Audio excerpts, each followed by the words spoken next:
Agência Sindical apresenta Repórter Sindical, o mundo do trabalho no ar. Muito bem, muito bem. Começa a Repórter Sindical, o mundo do trabalho no ar, toda quinta-feira, ao vivo, das 20 às 21 horas, sempre com temas, né? Nós passamos a adotar um padrão de fazer programas temáticos. Então, todo mês a gente adota um tema e convida de 4 a 5 entrevistados, dependendo, há meses em que as 5 quintas-feiras, aí são 5 convidados. E a gente debate, conversa e esmiuça mais os temas. Nós já fizemos sindicalismo e política, sindicalismo e memória, sindicalismo e eleições, sindicalismo e economia, sindicalismo e mídia, sindicalismo e categorias, vários. E agora nós estamos com a série Sindicalismo e Servidores Públicos. Por quê? Porque se fala muito em sindicalismo de metalúrgico, de metroviário, de químico, de bancário e os servidores públicos, que são a maior categoria do Brasil, acho que junto com os comerciários.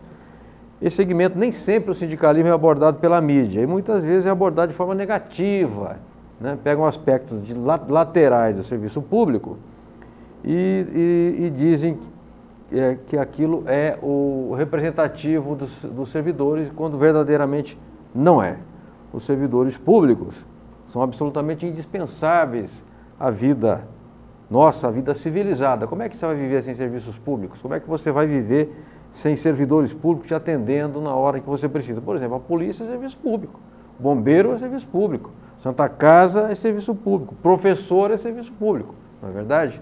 Então, nós precisamos valorizar quem presta serviços continuados à população, muitas vezes ganhando pouco, enfrentando jornadas exaustivas, mas ali trabalhando com seriedade. Então, vamos aqui valorizar os serviços públicos e o sindicalismo dos serviços públicos também. Eu quero dizer que hoje, o programa de hoje, recebe o professor Luiz Carlos Guilardi. Ele preside o Sindicato dos Especialistas de Educação no Ensino Público Municipal de São Paulo, Sinesp. É professor de Educação Física, depois você vai me dizer como é que a gente entra em forma aqui, e coordenador pedagógico. Também é membro do Conselho Deliberativo do IPREM, Instituto de Previdência do município de São Paulo. Antes de falar com o professor Luiz Carlos Guilardi e também com a Ariane Soares, que faz as perguntas, eu quero aqui mostrar um livro. Vou pedir a autorização para o Eduardo para primeiro mostrar a capa. É um livro de 1988 chamado Quem Foi Quem na Constituinte nos Assuntos de Interesse dos Trabalhadores. E agora eu vou mostrar aqui a parte interna, a página à minha direita, 630, Edu, onde consta qual foi a postura do interino Michel Temer, na época deputado constituinte pelo PMDB. O DIAP fez o seguinte, relacionou cerca de 10 ou 12 itens de interesse dos trabalhadores e avaliou as notas dos constituintes. Então, Michel Temer, no primeiro turno, tirou de 0 a 10, tirou 1,5. No segundo turno, 3. A média final, 2,25. E diz aqui, ao final da página, cada parlamentar teve uma página, substituiu na Constituinte o deputado Tidei de Lima, que, se não me engano, era de Bauru, que se licenciou para assumir uma secretaria de Estado no governo Quercia, foi da Agricultura. Temer é presidencialista e votou a favor dos 5 anos para Sarney. Estava na dúvida se Sarney ia pegar mais um ano de mandato ou não. Disse sim à participação popular no processo legislativo e absteve-se quanto ao direito de voto aos 16 anos. Absteve-se quanto ao tabelamento dos juros, mas não teve dúvidas ao votar contra a reforma agrária. Portanto, do ponto de vista dos trabalhadores, isso não quer dizer que é uma avaliação geral, o Michel Temer teve uma nota muito ruim. Portanto, quando você observa o interino querendo mudar a Previdência, desvincular benefícios sociais do orçamento e dizer que o negociado tem que prevalecer sobre o legislado, você verá que não foi à toa que ele tirou nota baixa na Constituinte. Então tinha uma postura conservadora nessa questão desde então e uma postura patronal. Fazemos registro aqui sem ficar espancando ninguém, porque o que está no livro jamais contestado por qualquer pessoa, qualquer instituição ou qualquer dos citados aqui, precisa ser essa história lembrada e relembrada. Ariane Soares está conosco no estúdio para encaminhar as perguntas, participações e intervenções dos nossos amigos que nos acompanham no programa. Tudo bem, Ariane? Tudo bem, Franzin. Mais uma vez, boa noite. Boa noite ao nosso entrevistado, Luiz Carlos, e boa noite a você que nos acompanha na programação de hoje. Estou aqui aguardando suas perguntas para o nosso entrevistado. Você pode enviá-las através do WhatsApp 942709363. Lembrando que é São Paulo, 011. 942709363. Você também pode enviá-la, se estiver aí no computador, manda por e-mail tv@agenciasindical.com.br ou pelo nosso Facebook, em facebook.com/agenciasindical. Muito bem. Registro a presença no estúdio, além dos que trabalham aqui para fazer um programa de TV ao vivo, né? São cerca de 6 pessoas. Também a professora Marilza e a professora Benê, que são dirigentes do Cinesp. Professor Luiz Carlos Guilardi. As pessoas escutam falar do Sindicato de Professores, pensam logo na PUESP, que é a rede estadual, é enorme, né? O Cinesp representa exatamente quem? O que é o Cinesp? Bom, boa noite. O Cinesp é o Sindicato dos Gestores Educacionais do município de São Paulo, com uma carta sindical, agrega diretores de escola, supervisores escolares, assistentes de direção e coordenadores pedagógicos. Todos esses integram o quadro do magistério? Isso, quadro da carreira do magistério do município de São Paulo. Todos são educadores? Todos educadores, com uma carreira de acesso a esses cargos, começam com professores e com concurso de acesso galgam esses cargos de gestão. Mas a porta de entrada é um concurso público? Concurso público, e o Cinesp defende a carreira, e a razão de ser da criação do Cinesp foi em torno da defesa do concurso público. E depois a progressão na carreira se faz por concursos internos? Como é que são? Ele entra como professor na rede e, por acesso, ele pode passar gestor. E a progressão é em termos de evoluções, cursos, quanto tempo de serviço, evoluções, isso. Em termos de capacitação mesmo, né? E o ápice da carreira entre os representantes do Cinesp, que é o diretor de escola? A gente trata todos os segmentos, mas seria o supervisor em termos de ganhos e referência, todos chegam à mesma. Sim. Mas não sei se teria um ápice, Franzini, porque eu fui coordenador pedagógico, nunca quis ser um diretor ou um supervisor. Certo. Quer dizer, os cargos de gestor realmente são o ápice da carreira, seria o gestor, entrando como professor na rede. E a jornada de trabalho é de quantas horas? 40 horas. 40 horas. E os profissionais dessa área, eles trabalham, digamos, num turno de manhã, ou pode trabalhar num turno da manhã e da tarde? A gente coloca que tem a equipe técnica, nós temos a equipe da escola. Certo. E realmente o diretor, ele com o seu assistente, ou tem escola que tem 2 assistentes, eles organizam, tem essa flexibilidade de trabalhar de manhã, voltar à noite, realmente tem. O que tem que realmente dar atenção para toda a escola, né? E quem escolhe a escola? Porque o município de São Paulo é enorme. Do centro de São Paulo até Engenheiro Marcilá tem quase 45 quilômetros. Portanto, é quase daqui a Jundiaí, não é verdade? Daqui do centro a Jundiaí. Quem que escolhe onde vai dar aula? Ele mesmo, num concurso de ingresso, ele tem uma classificação inicial e, dependendo da vaga de interesse dele, ele escolheria isso aqui. E, anualmente, nós temos um concurso de remoção, que, por exemplo, você está longe da sua casa, você se inscreve e aos poucos você pode chegar aonde você quer trabalhar. Mas é o próprio gestor que escolhe pelo menos o primeiro onde que ele quer trabalhar. Correto. O professor, e a remuneração? Porque o servidor tem o salário lá, a remuneração, o provento, seja lá o nome que tenha. Agrega algum ganho além disso? Tem vale transporte? Tem. Alimentação? Tem. Acumula por tempo de serviço também? Acumula, tem quinquênios, realmente. E o Cinesp conseguiu também uma verba de locomoção para os gestores se dirigir às diretorias regionais. E como eu te falei, são por referências. O supervisor começa numa referência, o coordenador outra e o diretor noutra. Mas no final da carreira, todos podem chegar a essa referência maior. Agora, eu estava no sindicato recentemente, inaugurou um centro cultural ali de lazer, recreação, muito bonito, na Praça Dom José Gaspar. Quem não é de São Paulo, mas conhece a Biblioteca Mário de Andrade, aquele belíssimo prédio no centro, é ali quase atrás da biblioteca, um lugar muito bacana, um prédio muito bem localizado. E lá eu vi referências à aposentadoria especial. Deixa eu ver se eu entendi. Vocês tinham direito à aposentadoria especial, depois esse direito caiu. Isso, como professor. E aí vocês aí, como gestor, nós caiu, como você falou, o Cinesp foi vanguarda nessa luta. Fomos ao Supremo, defendemos essa aposentadoria e retornou aos gestores a aposentadoria especial como os professores. Quantos anos de contribuição ou de serviço? Agrega 25 anos, né? Sim. É isso, né? 25 anos de contribuição, mas e agora entrou também o problema da idade, né? Entendi. Bom, e essa reconquista da aposentadoria especial é uma das grandes, então, conquistas do sindicato. É uma das maiores. Realmente, se for, como a gente defende a carreira do magistério, se falar realmente da maior conquista do Cinesp foi a recuperação da aposentadoria especial para os gestores. Professor Luiz Carlos Guilard, presidente do Cinesp, Sindicato dos Especialistas em Educação do Ensino Público Municipal de São Paulo.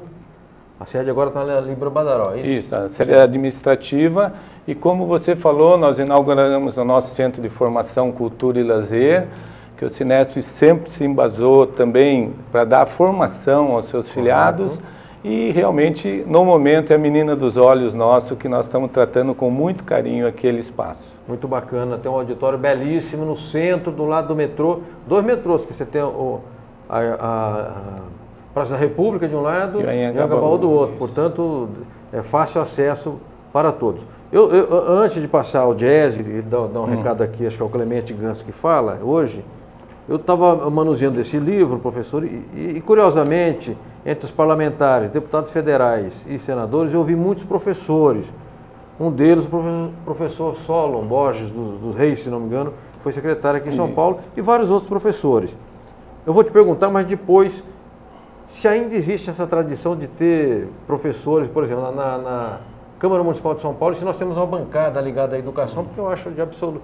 Tem a bancada da bola e da Bíblia, né? Não sou contra, mas é preciso... E do boi, né? Também tem do boi. 4Bs, é preciso ter a bancada do E, que é a bancada da educação, talvez a mais importante e fundamental e indispensável de todas. O Edu me avisa que fala de EES, e o Clemente Gans Lúcio, deixa eu dizer quem é o Clemente. Clemente é diretor técnico do DIEESE, então ele faz uma gravação pelo telefone e dá um recado da sua entidade, do que faz pelos trabalhadores aqui no nosso programa. Vamos então ao recado do Clemente, pode ser?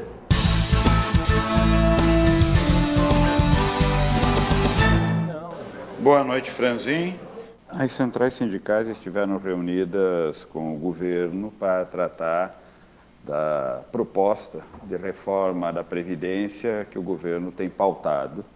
Elas apresentaram as propostas que essas 4 centrais, a Nova Central, Força Sindical, CSB e o GT, propostas essas que buscam melhorar a arrecadação da Previdência Social, especialmente no que diz respeito à coibição de perdas de receita, por inadimplência, por sonegação, a recuperação de débitos em relação à Previdência, a capacidade de melhorar a arrecadação, ampliando a cobertura previdenciária, fazendo com que aqueles que não pagam regularmente voltem a pagar, e outras medidas que visam melhorar o desempenho econômico e financeiro da Previdência, Essa reunião foi positiva, porque o governo reconhece que as propostas apresentadas pelas centrais sindicais são propostas coerentes e adequadas, e teremos uma nova reunião na semana que vem, no dia 23, para dar desdobramento a essas propostas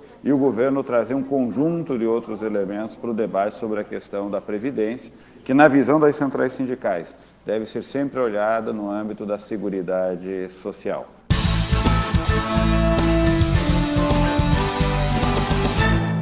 Muito bem, voltamos com o Repórter Sindical Mundo do Trabalho no ar. Tem perguntas, mas antes das perguntas, preciso dar uma informação, que é importante para o sindicato, que diz respeito ao custeio das entidades.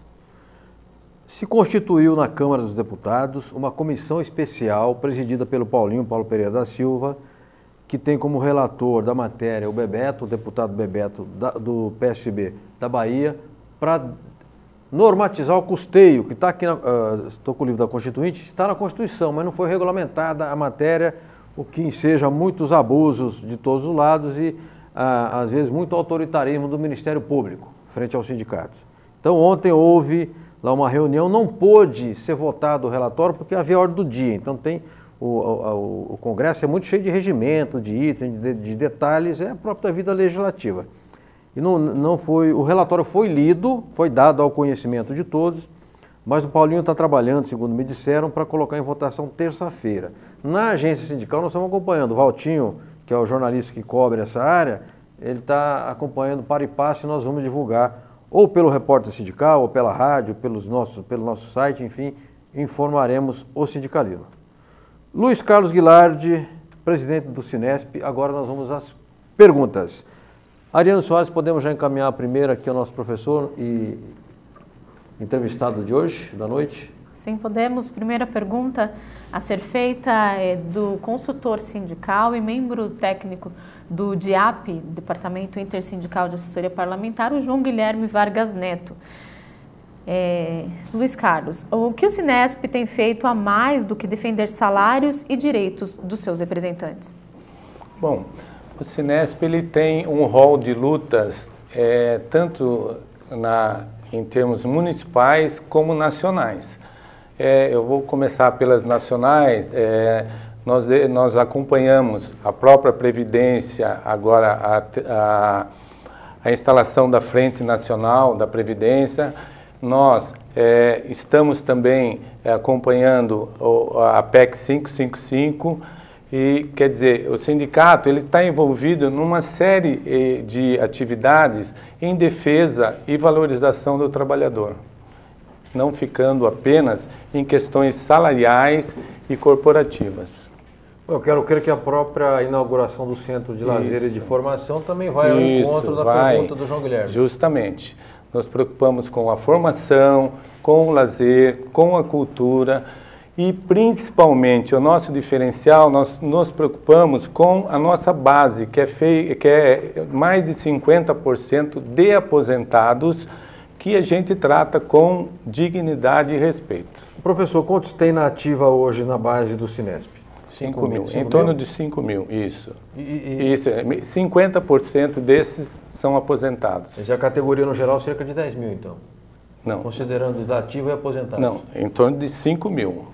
Nós temos 5 mil filiados. Tá. 50% disso, 2.500, seria de aposentados. Entendi. Tá? Entendi. Isso. Muito bem. Daqui a pouco a Ariane fará novas perguntas dos nossos amigos e pessoas que nos acompanham aqui no Repórter Sindical. Nós estamos numa época de recessão, de crise, de desemprego, de governo conservador, insinuando mudanças negativas no legado de conquistas trabalhistas dos brasileiros. Eu queria saber, com relação ao patrão aqui de São Paulo, que é o Fernando Haddad, né, que é do Partido dos Trabalhadores e é professor também da USP, né? Professor. Como é a relação com ele? Se ele é aberto ao diálogo? Se tem tido avanços na conversa com o gestor municipal? Não, realmente a maior dificuldade nessa gestão foi essa relação com o prefeito, o funcionalismo realmente, e ficou à míngua. Nós temos um fórum de entidades que congregam todos os sindicatos do município, médicos, engenheiros, auditores fiscais.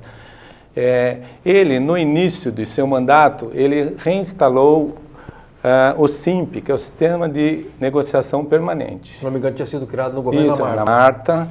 E nos prometeu que não iríamos ter mais perdas salariais, que não iríamos ter aquela política do 001, que iríamos ter um diálogo. Realmente, nós estamos chegando no final do mandato e não conseguimos nada.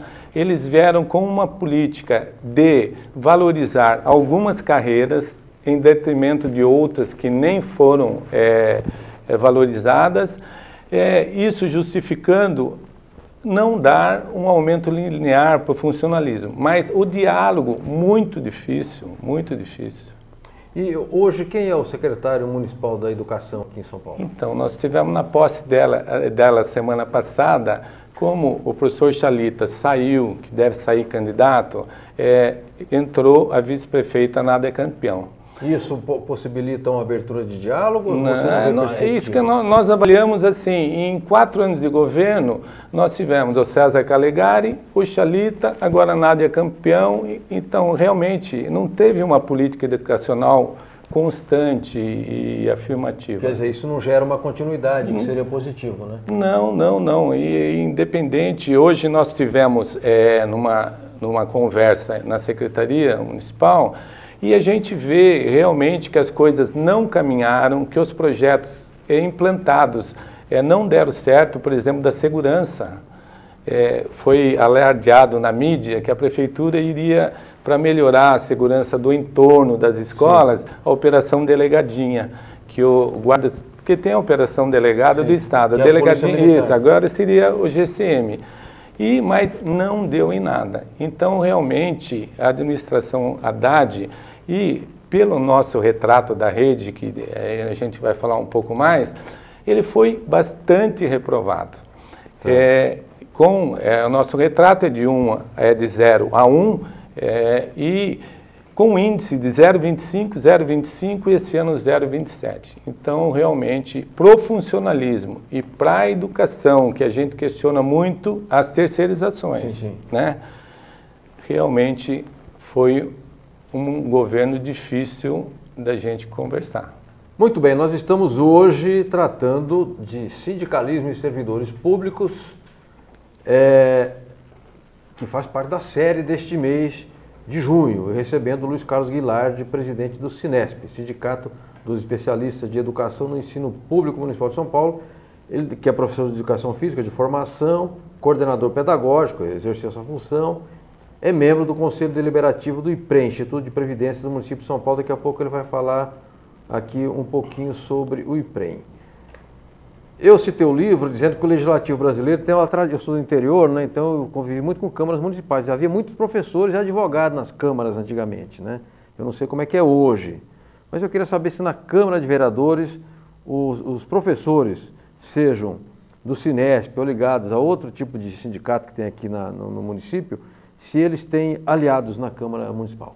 Bom, aqui na Câmara nós temos professores eleitos vereadores, mas não tem o que você falou, da bola, e realmente a gente sente que são atuações distintas. Sim. Tá? Cada um no seu partido, não há afinidade entre eles, como você colocou, a bancada da educação. Na Câmara não existe. Existem vereadores de origem do magistério, mas a gente não sente esse movimento que a gente vê em nível nacional, o que aconteceu na própria Câmara, né? Nessa sim, última eleição que teve, vários policiais, e realmente eles iam por esse caminho. Há, sim, professores, mas não existe essa afinidade, esse movimento, não. Aliás, um dia eu fazia um programa chamado Câmara Aberta Sindical na TV comunitária durante 11 anos. E todo ano, por volta do dia do professor, nós reuníamos lá 2 ou 3 professores na bancada para falar de educação. E a educação é evidentemente um tema indispensável, mas também seja muita demagogia, né? Certo. Todo mundo é amigo da educação até a página 10. Depois já tem outros interesses. E estava lá todo mundo falando da educação, da educação. Aí eu perguntei assim, quem votou no Cristóvão Buarque aqui para presidente da República? Só eu tinha votado, entendeu? Ninguém. Eu disse, pô, mas quando tem um professor, né? Eu tenho diferença com o Cristóvão, conheço ele tudo, eu tenho, né? Mas assim, quanto à qualidade dele enquanto educador, com o compromisso que ele tem com a educação, isso é indiscutível, né? Portanto, se eu digo que vocês deviam ter votado nele, porque seria uma forma efetiva de você apoiar a educação, porque ele tinha aquilo como bandeira central da sua campanha, lá da sua vida, né? Pessoal e pública. Mas só fiz um comentário aqui só para dizer que precisamos ter mais aliados da educação, não só no legislativo e no poder executivo, no movimento sindical da área privada. Eu converso muito com os dirigentes. Eu digo, não adianta ficar reclamando, batendo bumbo contra o governo, não adianta também, mas se a gente não tiver um compromisso efetivo de acompanhar como é que está a educação no município, o prefeito está investindo corretamente as verbas, está investindo o que é repassado lá pelo Ministério da Educação, que é significativo. As escolas, tem escola de lata até hoje, é um absurdo. Então, vamos agir aqui no município, fazer o que o John Lennon dizia. Tem que pensar no global e agir no local, porque senão você não muda as coisas. Certo. Vai ficar sempre na abstração, e aquilo que é concreto vai passando. Muito bem. O Edu nos avisa que temos a reportagem. Todo programa nosso aqui tem uma externa, que a gente chama. Essa aqui acho que não é externa porque é interna, foi feita aqui dentro. É externa porque não está aqui acontecendo no mesmo momento do programa. É com o Pedro Afonso Gomes, que é presidente do Sindicato dos Economistas de São Paulo. O meu amigo, um sujeito muito competente, divertido, eu gosto muito de conversar com o Pedro, meu amigo no Facebook, a gente dá boas gargalhadas virtuais lá pelo Facebook. Vamos ver a matéria com ele feita aqui no estúdio da ACESP. Vamos lá? O Repórter Sindical entrevista hoje Pedro Afonso Gomes, presidente do Sindicato dos Economistas. Ele esteve no nosso programa e contou uma história muito interessante, que o primeiro índice de medição de inflação foi do Sindicato dos Economistas, é o FIPE. E parece que na época eles distribuíram cadernetas às pessoas para marcar as suas despesas e de fazer depois a conta do custo de vida. Ô Pedro, que história interessante, como é que foi isso? O sindicato foi criado em 1935 e os primeiros dirigentes tinham que divulgar a utilidade do economista, porque não se sabia o que fazia um economista. E também começaram a fazer estudos sobre a realidade social de São Paulo. Então, resolveram criar um índice de preços para mostrar a renda e a variação de preços da categoria dos lixeiros, que era a categoria que menos ganhava. 2.000 cadernetas distribuídas para as vendas, né, mercearias naquela época, e os donos das mercearias anotavam os gastos, porque os lixeiros nem sabiam escrever. E depois os economistas tabulavam isso da forma rudimentar de 1939, isso, 1939.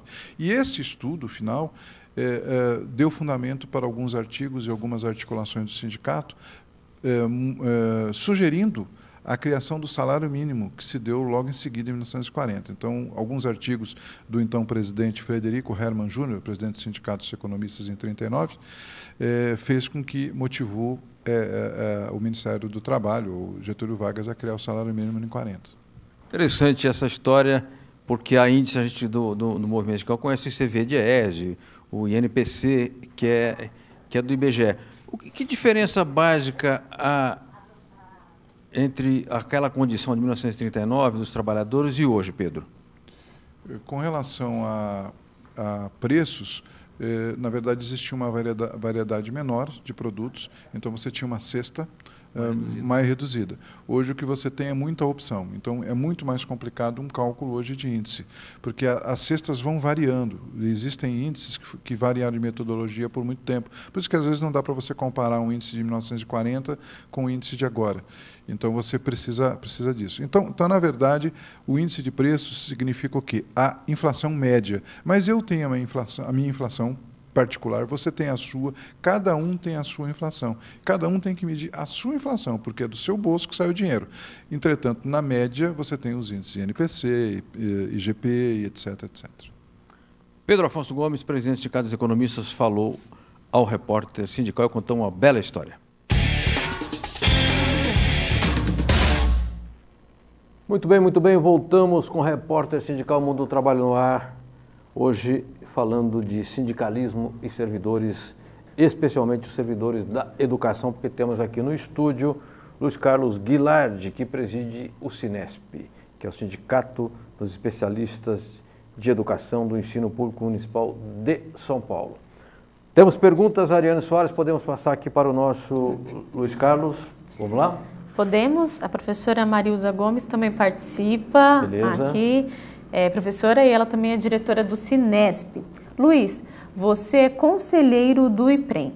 Como é que está a previdência do servidor municipal e como está a questão da previdência complementar no município de São Paulo? Bom, a previdência municipal é preocupante. Nós participando do conselho, há um déficit muito grande que varia de atuarial para atuarial. E o Ministério da Fazenda, dentro da sua da Previdência, perdão, dentro da sua política, estava cobrando ações da Prefeitura. Tá? E quando ele foi instituído, o IPREM, ele não foi capitalizado. E tinham dívidas, o governo municipal, com o antigo instituto. Na época era o Montepio. E ficou-se num acordo, não pagou-se a dívida e no déficit, na falta de caixa, o governo municipal iria complementar. Isso está acontecendo de uma forma gritante. O déficit é em torno de 70 a 100 bilhões, realmente. Bom, e a gente sempre preocupado com o caminho que iria a Previdência Municipal. O Executivo, diante dessa pressão, envolve também a Prefeitura ter o CRP, né?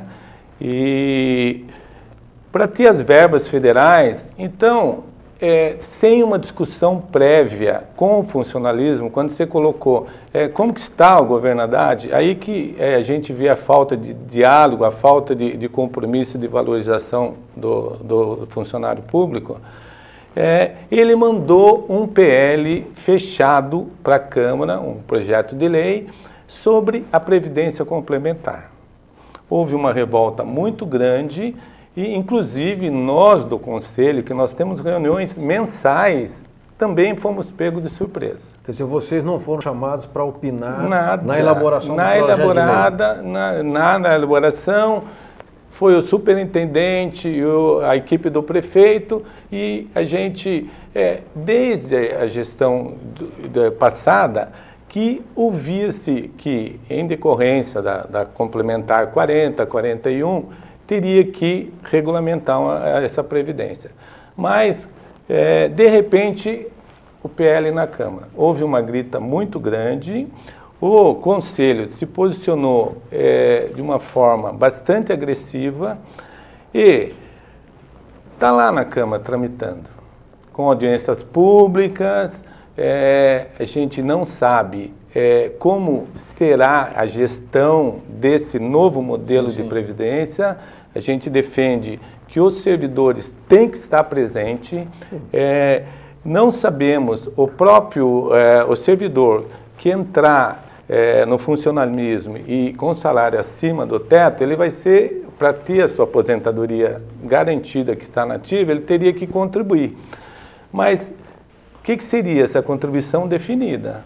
Tá? Então você vai contribuir, mas a hora que você se aposentar, dependendo da saúde financeira, é os fundos de pensão que está aí. Né? Então, o funcionalismo muito revoltado, a gente quer uma discussão prévia e a nossa posição seria de tirar esse PL para acontecer. E com o governo, a última vez, nos foi colocado que há outros interesses, não só a questão da Previdência Complementar, de dar uma satisfação ao déficit para a Previdência e outras coisas. Realmente nós estamos num embate muito grande sobre o famoso Sampaprev, tá? E agora nos foi proposto participar de um seminário com o governo, coisa que o funcionalismo colocou que fará um seminário próprio, Sim. tá? Porque a gente também, né, participando do seminário, nós estamos dando o aval, concordando. Não, o servidor não pode ser massa de manobra. Isso. Aliás, deixa eu dar um caso aqui semelhante, guardadas as devidas distâncias. Em Guarulhos, eu atuo lá no Sindicato de Servidores Públicos Municipais. E o prefeito, que foi fundador do sindicato, acho até que para os servidores foi melhor que o anterior, o Eloy Pietá, formou lá o chamado Regime Jurídico Único, RJU. Que eu não vou entrar no conteúdo aqui, no mérito, porque é uma coisa complexa. Mas qual foi o erro? Não discutiu com a parte diretamente interessada. Isso gerou uma reação muito forte, uma greve, como nunca havia acontecido dos servidores, e no ápice da greve, 15 mil servidores se manifestando na Praça Getúlio Vargas, no centro de Guarulhos, e o prefeito teve que ir lá correndo na Câmara de Vereadores retirar o projeto, que ano de eleição, os vereadores disseram, afasta de mim esse cálice, entendeu? Você que pare o Matheus que o embale, quer dizer, teve que engolir o projeto, voltar atrás, que usar um pleonasmo, porque não fez aquilo que é elementar, que se eu vou tratar do seu interesse, eu tenho que te consultar. Isso é simples, é chocantemente elementar e às vezes o gestor não faz e aí não entende quando explode uma greve, uma manifestação, uma reação às vezes mais agressiva. É errado, o Fernando Haddad fez assim, o professor não podia ter cometido esse erro, essa barberagem, digamos assim. O Eduardo me avisa do intervalo, o professor Luiz Carlos Guilherme, a gente faz um pequeno intervalo para uma mensagem da nova central sindical. Aliás, acho que é o Sebastião que vai falar hoje. Também professor Tecido, está um monopólio de professores aqui no programa hoje. Então vamos lá, o Sebastião Soares da nova central. Voltamos já com o repórter sindical O Mundo do Trabalho no Ar.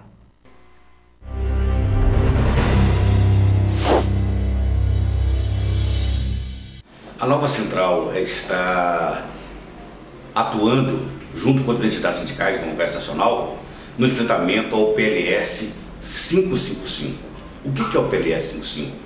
É um projeto que veio do deputado Tasso Gereissati, com emendas do senador Aécio Neves e outras emendas do senador José Serra e do senador Luiz Nunes. Então, em essência, é um projeto do PSDB que modifica a estrutura das empresas públicas, as empresas estatais. Todas as empresas da administração direta, indireta, as empresas no âmbito estadual, federal, municipal, passarão doravante a obedecer esse estatuto que prevê a proposta do PLS 555. Uma das questões é que todas as empresas passarão a ter ações nas bolsas, ou seja, todas as empresas públicas, elas passam a ter um caráter de sociedade anônima, aumentando o custo operacional dessas empresas e criando condições para a privatização. O olhar inicial é o BNDES, é a Caixa Econômica Federal, que eles querem privatizar de imediato, é a Petrobras. Então, esse projeto é um dos projetos mais perigosos do ponto de vista da soberania nacional e das empresas públicas que tramitam no Congresso. A nova central convoca os sindicatos, o movimento sindical e a sociedade para tomar conhecimento do PLS 55, porque o que está sendo perpetrado é um assalto ao patrimônio público nacional.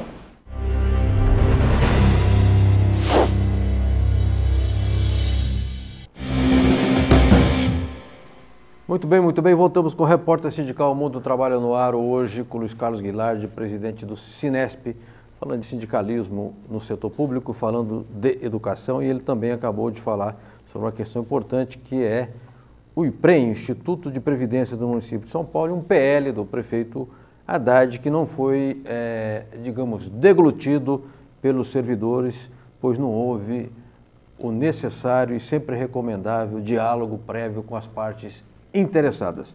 Antes de voltar ao nosso professor, eu quero mostrar um material, como a gente mostra toda edição, um material sindical. Este é um material até... A minha filha tem uma filha de 8 anos, ela disse, pai, eu vou até recortar esse dentinho aqui, ela achou bonitinho o dentinho aqui, ela quer recortar o trabalho de escola. Sindesporte lança a campanha gratuita Saúde Bucal para crianças de 4 a 12 anos. Aproveite as férias escolares e faça a prevenção bucal de seu filho. avaliação odontológica, evidenciação de placa bacteriana, profilaxia, aplicação de flúor, instruções para higiene oral. Marque uma consulta, vou ver o telefone aqui. 3293-9114, 3293-9114. Ao mostrar o material, quero mandar um abraço ao Jackson Sena Marques, presidente do sindicato, ao Serginho, diretor com quem estive ontem, ao Isaías, que é uma espécie lá de, digamos, de gestor administrativo do sindicato, com quem me reuni para a gente conversar assuntos do sindicato, do sindicalismo e mais ou menos botar o assunto em dia. Aproveitando a questão da saúde, eu queria saber se o servidor do município, se ele tem um hospital público, municipal, ou se recorre, professor, ao Hospital do Servidor que tem aqui no Vergueiro. Aquele, se não me engano, é estadual, né? É municipal. É municipal. Bem, aquele hospital basta, em não bastando que outros recursos, que outros recursos de saúde dispõe o servidor do município de São Paulo, seja ele um operacional, seja ele um professor, seja ele um arquiteto? Olha, a nossa base na pesquisa do retrato da rede, pela deficiência desse hospital, realmente nem acaba usando. Nós encontramos grandes problemas, quer dizer, um atendimento muito grande em relação ao SUS, quer dizer, o servidor público realmente não tem esse aparato do hospital. Tá. Ele entra como um cidadão comum e realmente dificulta, como você falou, a saúde do trabalhador. Não há programas das secretarias em relação ao servidor e realmente nós temos, o Sinesp, ele tem por linha estar presente em todos os conselhos da cidade. Nós estamos no IPREM, nós temos no hospital, nós temos no CAE, que é a alimentação escolar. E a nossa representante, na realidade nós temos duas, participando dos conselhos e realmente a gente vê a dificuldade. E hoje ela nos informou que há nova discussão para passar tudo aquilo para o SUS. E realmente o servidor municipal ele não tem o aparato de saúde para recorrer. Eu ouço um relato desse e fico aqui pensando, né? Puxa vida, o cidadão comum que não tem acesso a esse tipo de informação e debate, ele fica com aquela ideia que a grande mídia passa que o servidor é marajá, que não vai trabalhar, que tem um puta de um salário e que tem todos os benefícios. Eu te asseguro, professor, que esta condição que você descreveu aqui coloca o servidor numa condição muito pior que muitos e muitos trabalhadores do setor privado, onde o patrão é capitalista e busca lucro. O Estado não busca lucro, o Estado tem o objetivo de servir a sociedade, a coletividade. E como é que não propicia um mínimo de recursos à saúde dos servidores? Aí eu pergunto, para onde é que vai tanto dinheiro? Ontem eu comprei um CD lá na loja do Sesc. Aí comprei lá um CD do Nelson Cavaquinho. Aí eu peguei a nota. Quando eu fui ver a nota, 38,07% de imposto sobre um CD. Eu não estou falando de 10%, estou falando de 15%, que já seria expressivo, né? 38%, e esse dinheiro vai para onde? Aí o servidor não tem sequer um hospital na cidade do tamanho de São Paulo, terceira ou quarta maior cidade do mundo, é inadmissível. Professor, antes das perguntas, eu queria que o senhor falasse um pouquinho sobre uma iniciativa importante do sindicato, que é o chamado Retrato da Rede. Isso. O Retrato da Rede, o que é esse retrato, o que ele, digamos, revela, o que essa fotografia, eu sou do tempo que revelar a fotografia ainda, o que essa fotografia nos revela? Bom, o retrato, fazer um rápido histórico, ele começou como um dossiê. Olha. Mas justamente pelas políticas erradas que o governo estava implantando na educação. E foi aprimorado com a pesquisa qualificada de fundo científico, tanto na sua formulação, tabulação. Nós progredimos dentro do retrato com a elaboração do ISEM, que é um índice Sinesp da educação municipal, onde nós avaliamos alguns indicadores. Por exemplo? Saúde, violência, gestão de pessoas, ambiente físico e equipamentos, capacitação. Então, por isso é que chama retrato. Isso, porque essa pesquisa é realizada anualmente na nossa eleição de conselheiros e depois, com o documento que embasa nossas lutas, embasa as lutas congressuais, nós vamos para a negociação realmente. Tá? Agora, a grande dificuldade, como eu falei anteriormente, o governo foi reprovado todos os itens. Por exemplo, saúde e violência estagnado em 3 anos. Não melhorou nada, sempre um índice muito baixo. Poxa vida, que tá? lamentável. Capacitação, de tanto o sindicato bater e bater, esse ano a capacitação melhorou um pouco o índice, mas, em contrapartida, não atendeu os interesses da rede. Quer dizer, eles promoveram um programa de capacitação, mas não foi a contento. E nesse retrato desse ano, o que fica claro, assim, em termos de índice, é o ambiente físico e equipamentos. Tá. As escolas realmente estão deterioradas, no sentido de acessibilidade, não há elevador, não há rampas, equipamentos, quando eu falo, equipamentos inadequados para a faixa etária. Tá? Então, realmente, o retrato nos traz uma configuração da rede e nós tentamos de todas as formas encaminhar. O que está acontecendo nesses anos? A falta de escuta da secretaria. Se realmente ela escutasse as nossas proposições, os nossos encaminhamentos, muita coisa teria melhorado. Entendi. Muita coisa. Então, o retrato da rede, ele é divulgado na mídia, ele é divulgado em congressos nacionais, e é uma pesquisa que realmente é vanguarda no setor do sindicalismo. Daqui a pouco nós vamos voltar a falar sobre o retrato da rede, porque parece que o retrato 2016 será lançado agora em junho ou julho, né? A gente volta a falar daqui a pouco. Nós temos as perguntas, eu passo novamente a Ariane Soares, que vai encaminhar a próxima pergunta ao Luiz Carlos Guilardi, do Cinesp, presidente do Cinesp. Vamos lá? Vamos, antes de encaminhar a pergunta, gostaria de dizer a você que nos assiste que você pode enviar aí a sua sugestão, sua pergunta através do nosso WhatsApp 942709363, 942709363. A pergunta do internauta Oswaldo Nascimento de São Paulo.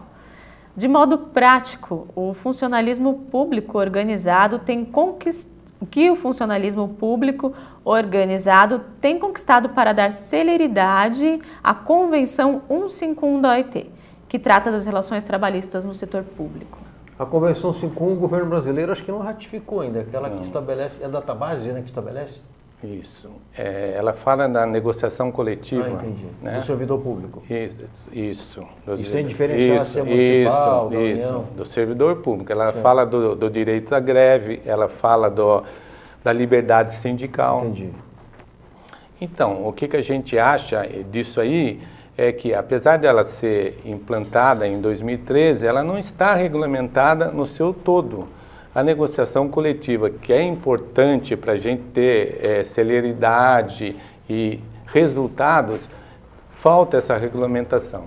Então, nós entendemos que é importante porque isso traria tanto benefícios para a sociedade com um serviço público até melhor, para o servidor um reconhecimento social, melhores condições de trabalho, tá? E quer dizer, em benefício, teria que ser regulamentado, em benefício seria uma proteção ao servidor quanto à discriminação, ao direito de greve, à liberdade sindical. Está por aí, quer dizer, o caminho é batalhar para essa regulamentação.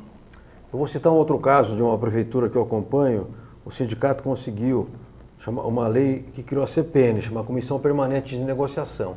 Então, toda primeira terça-feira do mês se reúnem os diretores sindicatos, 3 ou 4 com o advogado, e 1 ou 2 secretários municipais. É uma forma de, na prática, ir, digamos, antecipando a implementação dessa convenção, não é isso? Isso.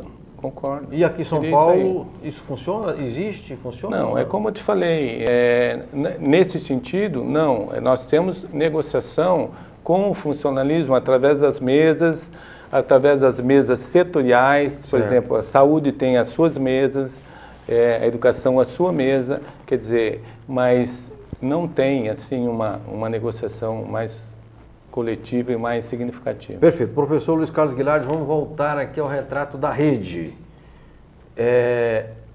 Feito o levantamento, feita a tabulação, se publica em forma de caderno, mas eu queria saber quem é que vota e quem é que indica os itens, quem é que escolhe, quem é que dá a nota, como é que é esse processo? É o professor, é o gestor lá da escola da Vila Mariana, ele manda pela internet, como é que é feito? Não, nós temos as reuniões de eleição dos conselheiros, nós vamos nas 13 diretorias regionais. Tá. Então nós temos uma caminhada de um dia estar no Butantã, outro dia em Pirituba, com a diretoria e com nossos representantes de locais de trabalho. Que são tipo delegado sindical, coisa assim. Isso. O nosso regimento são representantes de locais de trabalho. Entendi.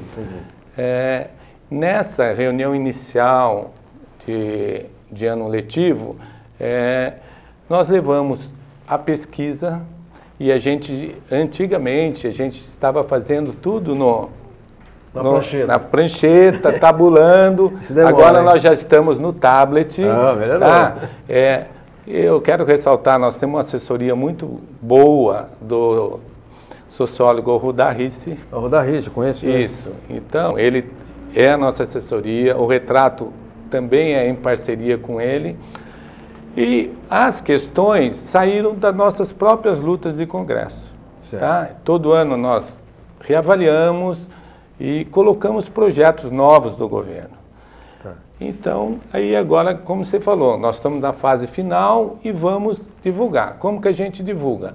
Nós já demos alguns dados para a nossa base, quer dizer, o primeiro passo é ir conversar com a secretaria, né, que nós achamos importante, a secretaria saber o que foi avaliada, aí mídia, aí realmente nós vamos para a mídia, nós vamos cobrar, nós vamos divulgar e participamos muito de congressos nacionais e municipais, ressaltando esse trabalho da nossa base.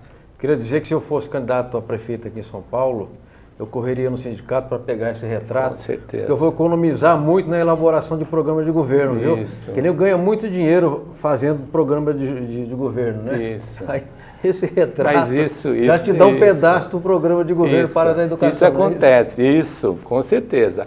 Isso acontece e a gente recebe convites nesse período de vem ajudar, participar da elaboração. Quer dizer, o nosso sindicato não é essa a finalidade. A gente está apontando as deficiências, mas acontece isso realmente.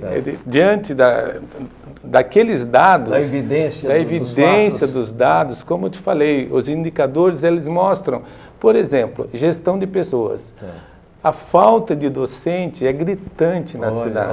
Olha, eu não sabia. É gritante.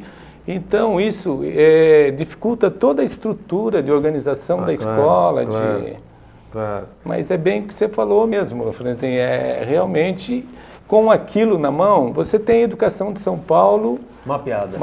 E retratada. Muito bem. Muito bem. O Edu Implacável, diretor do programa, nos avisa que temos o arquivo sindical. Que bacana, a matéria de maio de 2014 com a jornalista Rose Nogueira, do grupo Tortura Nunca Mais. Se não me engano, foi uma reportagem feita lá na agência sindical com o jornalista Donizete, se não me engano, por causa da Comissão Nacional da Verdade. Acho que é isso, estou puxando pela memória. Vamos à matéria, voltamos com o professor Luiz Carlos Guilardi, presidente do Sinesp. Arquivo Sindical, a história vivida do sindicalismo brasileiro. Presidente do grupo Tortura Nunca Mais, a jornalista e diretora do sindicato da categoria, Rose Nogueira, conta ao Câmera Aberta um pouco sobre a finalidade do grupo. Olha, o grupo Tortura Nunca Mais foi fundado no tempo em que as torturas eram tão banais na repressão política aqui no Brasil, que matou o nosso companheiro Vladimir Herzog, não é? Em 75. Mas, desde o começo de 64, as torturas existiam no Brasil. E se a gente pensar bem, vamos voltar, tem uma cultura da tortura na elite brasileira, não é? Desde a escravidão, não é? Um negro era chicoteado por chupar uma manga no pé, não é? Por muito pouco. Então, essa violência contra a pessoa é uma característica que nós precisamos abandonar na história do Brasil. E as torturas na ditadura foram usadas abundantemente pela repressão, né? Quer dizer, na minha opinião, a tortura era uma política de Estado que segurava a aventura da ditadura dos militares, porque todo mundo tinha medo. Todos nós sabíamos, sendo presos ou não, que existia tortura. Arquivo Sindical. A história vivida do sindicalismo brasileiro. Rose Nogueira falou aqui no Repórter Sindical, minha amiga, minha colega de profissão, e foi diretora do Sindicato Jornalista, do meu sindicato. Eu sou sócio do Sindicato Jornalista desde 79, eu era estagiário na Folha, acabou meu estágio num dia, no outro dia eu fui lá e fiquei sócio do sindicato, matrícula 6068, Sindicato Jornalista, na rua Rego Freitas, 530, Sobreloja, centro de São Paulo. Por falar em Sindicato Jornalistas, deixa eu mandar um abraço a dois grandes amigos jornalistas, tenho tantos amigos jornalistas, mas estes são muito especiais. O Aldálio Dantas, que presidiu o meu sindicato, meu amigo, e o Sérgio Gomes, que passou por uma cirurgia, falei com ele na terça-feira, me parece que as coisas caminharam bem, infelizmente, e acho que eu vou tomar uma sopa na tua casa amanhã à noite lá, viu, Sérgio? A gente se fala, fiquei feliz em falar contigo. Bom, vamos voltar mais uma pergunta para o professor, que nós já estamos aqui correndo contra os segundos. Ariane Soares, mande. Então, para finalizar, vamos aqui com a pergunta do nosso amigo jornalista Robson Gil Gazola. Luiz Carlos, qual a avaliação do senhor acerca da iniciativa de um programa de TV que tem ampla cobertura para abrir espaços para as lutas dos servidores? Nossa, é fundamental. Quando a gente recebeu esse convite, a diretoria na hora avaliou da presença aqui. Realmente, essa iniciativa do Franzin, trazendo os sindicatos, trabalhando as temáticas, como o Franzin também colocou, põe a par, tira esse estigma que o servidor é um marajá, quer dizer, então coloca os problemas do funcionalismo.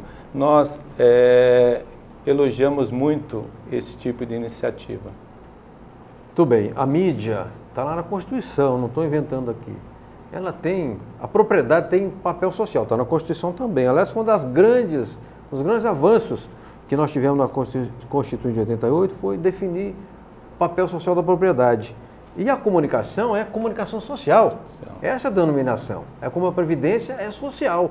Ela tem uma responsabilidade e uma cobertura. Ela precisa reproduzir todos os estamentos, todos os segmentos da sociedade. Não pode ser só Renan Calheiros falar na televisão, agora o interino lá, o Temer, ou então o ministro lá, o Meirelles. A população organizada, os sindicatos, as associações de classe, as entidades, os organismos culturais, os times de futebol, as igrejas, né? Todos têm o direito de se manifestar, deveria ser assim, para que a democracia fosse efetiva e justificasse aquilo que preconiza o Estado de Direito. Falei demais, professor Luiz Carlos Guilherme, chegamos ao final do programa, tá vendo? Obrigado pela sua presença. Obrigado pelo e quando é que o Retrato da Rede deve ser produzido, o caderninho? Vocês já estão com uma ideia? Então, nós já estamos finalizando até segunda ou terça-feira a... Caderninho não, brochurão. Realmente é uma revista, né? Estamos finalizando, gráfica, nós acreditamos que no máximo 15, 20 dias ele está na mão de todos. Muito bom, muito bom. Eu quero dizer que nós vamos divulgar, né, quando for lançado, e depois tentar esmiuçar algum dado ou outro mais importante. Aí eu converso com a professora Marilza, com a Benê, ou então com o próprio Luiz Carlos, para a gente ver o que nós vamos abordar e dar destaque que for do interesse dos educadores e do interesse da coletividade. Então, agradeço a todos e a todas que nos acompanharam. Obrigado, professor, e parabéns pelo trabalho e um forte abraço a todos os educadores. A educação não resolve todos os problemas da humanidade, mas se não passar pela educação, não resolve nenhum problema sério da humanidade, sobretudo da humanidade, de nós que vivemos, a sociedade hoje é urbana. A educação é absolutamente indispensável. Nós não somos mais ágrafos, como dizia antigamente. Agora nós somos letrados, a gente se comunica, a gente usa as ferramentas da internet, a gente usa a comunicação e a informação como ferramentas diárias da nossa existência. Portanto, a educação é absolutamente indispensável. Quinta-feira que vem estaremos aqui novamente com o repórter sindical da série ainda Sindicalismo e Servidores. Muito obrigado, forte abraço, até quinta que vem.